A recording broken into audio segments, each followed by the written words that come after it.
Hello friends, welcome to సంచిత వరల్. మనం బయట దీనికి ఎగ్ నూడిల్స్ కనుక ఇలా చేసుకుంటే చాలా టేస్టీగా ఉండదండి. అస్సలు బయట తినరు. ఇలా ప్రిపేర్ చేసుకుంటే మాత్రం పిల్లలు ఇష్టంగా తినే ఎగ్ నూడిల్స్ కోసం మనం 1.5 కట్ట వీట్ నూడిల్స్ని తీసుకొని ఇట్లా ఉడికించుకోవాలి. దీంట్లో ఆయిల్ ఉప్పు వేసుకొని ట్యాప్ కింద పెట్టుకుంటే ఏంటంటే దాంట్లో ఉన్న జిగురంతా పోయి ఇట్లా స్టిక్స్ లాగా తయారవుతుంది. దీన్ని ఇంకా ఏమైనా వాటర్ ఉంటే జాలి గిన్నెలు వేసి ఇలా ఆరబెట్టి తీసుకోవాలి. అస్సలు వాటర్ లేకుండా మనం ఇట్లా పైకి అన్నప్పుడు స్టిక్స్ లాగా కనపడాలి. అలా అయితేనే టేస్ట్ అనేది చాలా బాగుంటుంది. దానికోసం మనం పెద్ద బౌల్ కానీ పెద్ద కళాయి కానీ తీసుకొని ఆయిల్ వేసుకొని ఆయిల్ మొత్తం స్ప్రెడ్ చేసుకోవాలి. ఆయిల్ మొత్తం స్ప్రెడ్ చేయడం వల్ల వెజిటేబుల్స్ కానీ ఎగ్ కానీ వేసినప్పుడు అంటుకోకుండా ఉంటుంది. అందుకోసం మనం వేసిన ఆయిల్ మొత్తం బౌల్ మొత్తం స్ప్రెడ్ అయ్యేటట్టుగా మొత్తం తిప్పుకొని పెట్టుకొని ఒక 3 ఎగ్స్ని బీట్ చేసుకోవాలి. మనం 1.5 కట్ట తీసుకున్నాం కాబట్టి 3 ఎగ్స్ వేసుకొని బీట్ చేసుకోవాలి. మనం తీసుకునే నూడిల్స్ని బట్టి ఎగ్స్ కొట్టుకోవాలి. ఇలా 3 ఎగ్స్ని బీట్ చేసుకుందాం. ఒక షేప్ కనుక మనకు పెద్దగా ఉండాలంటే అస్సలు బీట్ చేయకుండా కొద్దిసేపు ఉడికించిన తర్వాత బీట్ చేసుకోవచ్చు. అలా కాకుండా మొత్తానికి కవర్ కావాలంటే మనం ఎమ్మటే కూడా బీట్ చేయొచ్చు. అది మన చాయిస్. ఇప్పుడు ఎగ్స్ ఉడికే వరకు కూడా ఆయిల్లో మంచిగా కలుపుకోవాలి. ఈ పచ్చివాసన లేకుండా దానిలో ఎగ్ అనేది స్మెల్ ఉంటుంది కదా, అది లేకుండా కలుపుకోవడం. ఇట్లా ఆయిల్లో మంచిగా కలపడం వల్ల కూడా ఆ స్మెల్ ఉండదు. ఫస్ట్ ఎగ్ వేయడం వల్ల ఏంటంటే నీసు వాసన రాకుండా ఉంటుందండి. అదే ఆయిల్లో కనుక మనం వెజిటేబుల్స్ వేసుకున్నాం అనుకో, తర్వాత ఎగ్ వేస్తే స్మెల్ అస్సలు పోదు. అందుకే మనం ఫస్టే ఎగ్ వేసుకోవాలి. ఈ నూడిల్స్కి మాత్రం ఫస్ట్ ఎగ్ వేసుకొని ఫ్రై చేసుకొని పక్క పెట్టుకున్న తర్వాత వెజిటేబుల్స్ వేసుకోవాలి. దీనికోసం క్యాబేజీ, క్యారెట్, క్యాప్సికమ్, ఉల్లిపాయలను కూడా సన్నగా కట్ చేసి పక్కకు పెట్టుకున్నాము. ఇలా ఇదంతా బాగా ఫ్రై అయ్యేటట్టుగా కలుపుకోవాలి. హై ఫ్లేమ్ మీదనే కలుపుకోవాలండి. ఇదంతా కూడా అస్సలు సిమ్ పెట్టొద్దు, అక్కడే ఉండి కలుపుకోవాలి. ఇలా ఇదంతా ఫ్రై అయిన తర్వాత ఒక పక్కకు అనుకుందాం. దీంట్లోనే ఉల్లిపాయలు వేసుకొని ఫ్రై చేసుకుందాం. ఫస్ట్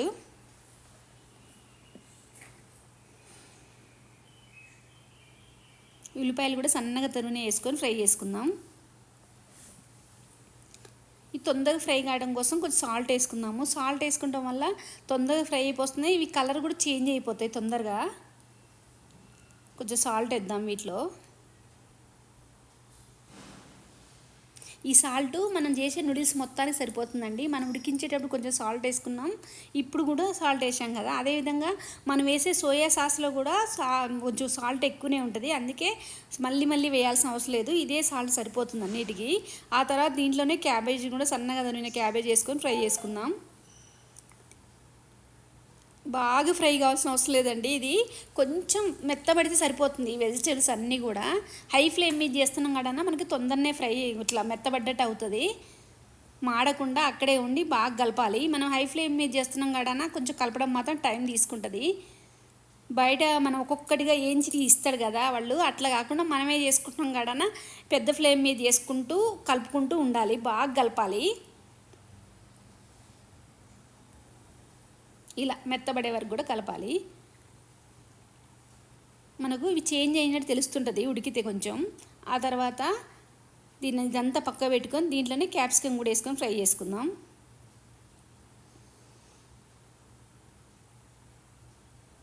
మనం హై ఫ్లేమ్ మీద చేసుకుంటే అక్కడక్కడ కొంచెం నీడలాగా పొగలాగా వస్తుందండి. అది హై ఫ్లేమ్ వల్లనే అట్లా వీడియోలో వచ్చింది. క్యాప్సికమ్ కూడా ఫ్రై చేద్దాం.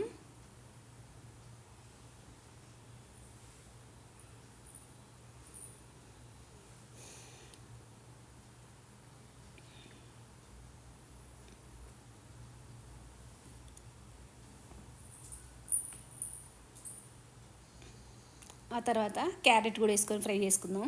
క్యారెట్ ఎక్కువ ఫ్రై కావాల్సిన అవసరం లేదు, ఎమ్మటే కలిపేసుకోవచ్చు వెజిటేబుల్స్ అన్నిటిలో కూడా. ఇదంతా కలిపేసుకుందాం.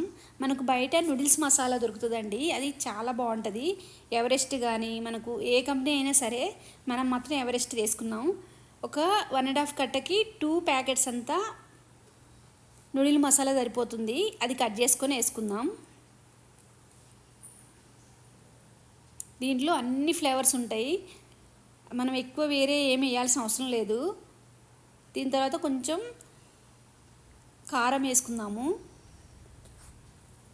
ఆ తర్వాత సోయా సాస్ వేసుకొని కలిపేసుకుందాం.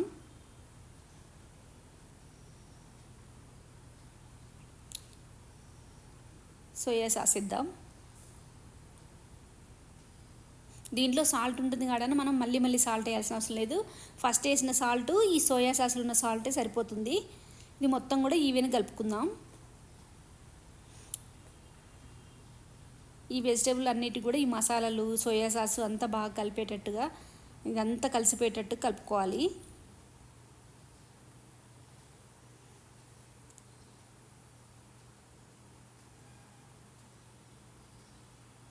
ఆ తర్వాత మనం ముందుగా ఉడికించుకున్న నూడిల్స్ ఉన్నాయి కదా, అవి ఇట్లా విడివిడిగా లేస్ లాగా వేసుకోవాలి. అస్సలు ముద్దలు ఉండొద్దు. ఇలా ఒక దగ్గరకున్నా కూడా ముద్దలాగా అవుతుంది కదా, దాన్ని కూడా విప్పదీసి ఇట్లా విడిగా వేసుకోవాలి. దీన్నంతా కూడా ఈవెన్గా మనం ఫస్ట్ వేసిన మసాలాలు వెజిటేబుల్స్ ఉన్నాయి కదా, అవన్నీ కూడా బాగా పట్టేటట్టుగా హై ఫ్లేమ్ మీదనే కలుపుకోవాలి. చేసేదంతా కూడా హై ఫ్లేమ్ మీదనే చేయాలి. కొంచెం కలపడం మాత్రం టైం తీసుకుంటుంది ఇవన్నీ కలపడం కోసం. ఇలా ఈవెన్గా కిందికి పైకి మంచిగా కలుపుకోవాలి.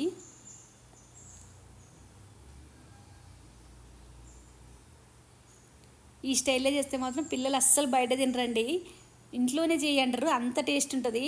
మనం బయట హైజీనిక్ ఉండదని అనుకుంటాం కదా, మనం ఇంట్లో చేసుకోవడం వల్ల చాలా బెనిఫిట్స్ ఉంటాయి. ఫ్రెష్ వెజిటేబుల్స్ వేసుకోవచ్చు, నీట్గా బాగా ఎక్కువ టైమ్స్ వెజిటేబుల్స్ కడుక్కోవచ్చు. ఇలా హైజీనిక్గా చేసుకోవడం వల్ల చాలా హెల్తీగా ఉంటుంది. బయట వాడు ఎలా చేస్తాడో తెలియదు కదా, మనం మాత్రం ఈజీ మంచిగా చేసుకునేటట్టుగా చేసుకోవచ్చు. ఇది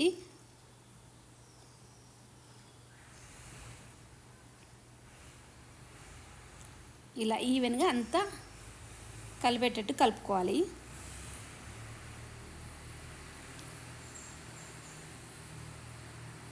అక్కడక్కడ వైట్ ఉంటుంది కదా, అది కూడా లేకుండా కలుపుకోవాలి.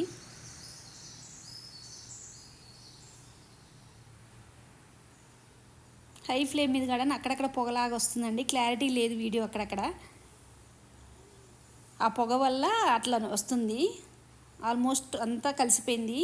దీన్ని ఒక ప్లేట్లో పెట్టుకొని నిమ్మకాయ పిండుకొని సర్వ్ చేసుకుంటే ఆ టేస్ట్ సూపర్ అంటే సూపర్ ఉంటుందండి. అస్సలు మర్చిపోరు. ఒకసారి కనుక ఇలా ట్రై చేసి చూడండి. పిల్లలు మాత్రం బయట అస్సలు తినరు. ఒకసారి ఈ టేస్ట్ చూస్తే మాత్రం. దీన్ని ఒక ప్లేట్లో పెట్టుకుందాం.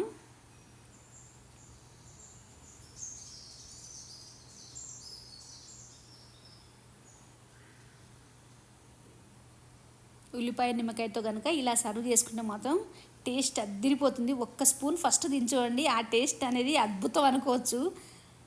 అంత బాగుంటుంది. పిల్లలు మాత్రం కావాలంటారు, అంత ఇష్టంగా తింటారు.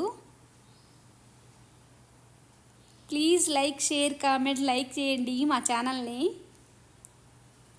సంచితా ఛానల్ లైక్.